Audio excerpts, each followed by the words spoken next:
اور کالے رنگ سے بچیں، شریعت نے اس سے منع کیا ہے۔ تو اس کا مطلب یہ ہوا کہ اگر ہم کالے رنگ کو چھوڑ کر کوئی اور مہندی کا رنگ لگا لیں اور کوئی لال رنگ لگا لیں تو اس کی گنجائش ہے، اس میں کوئی حرج کی بات نہیں ہے۔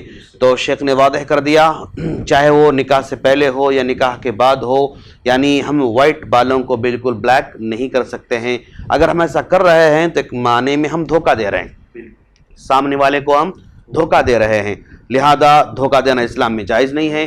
من غشنا فلیس منا، جو دھوکہ دے ہم میں سے نہیں ہے۔ تو یہ سارے دلائل کو رکھتے ہوئے ہم کو سمجھ میں آ رہی ہے بات کہ کالے رنگ کو نہیں رنگنا چاہیے، بلکہ کالے رنگ کو چھوڑ کر دوسرا رنگ ہم رنگ سکتے ہیں۔ جیسا کہ مجھے یاد پڑتا ہے اللہ کے رسول صلی اللہ علیہ وسلم کے پاس ابوبکر صدیق رضی اللہ تعالیٰ عنہ کے والد صاحب کو لایا گیا، اور وَكَانَ رَأْسُهُ كَالثَّغَامَةِ، یعنی ان کا سار بالکل مکمل سفید ہو چکا تھا۔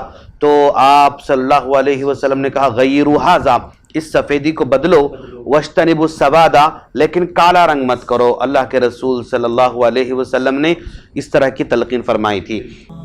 اور مزید ویڈیوز کو دیکھنے کے لیے آپ ہمارے YouTube چینل کو سبسکرائب کریں۔ فجزاکم اللہ خیرا۔